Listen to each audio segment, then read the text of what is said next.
Hey, it's Don from Flange Specialty Trailers again, and we're going to now talk about the city water flange and the city water inlet. So we do recommend that you try and keep your water pressure under 70 psi, and one of the ways to do that is to use your pressure regulator that we include with every trailer.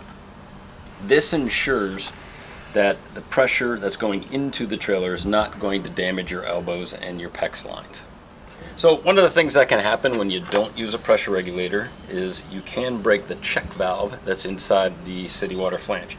So the check valve is there to ensure and to stop backflow. So once you've filled your fresh water tank, it's there to not allow water to pass back out through your city water flange. So just to reiterate, when you have too high water pressure, you can do damage to your water lines as well as your faucets and your toilets, and those are things that you just don't want to have to fix while the trailer is on a job site. So if you need help with your city water flange or you're having issues and you need to talk about it, give us a call or check us out at langrestroomtrailers.com.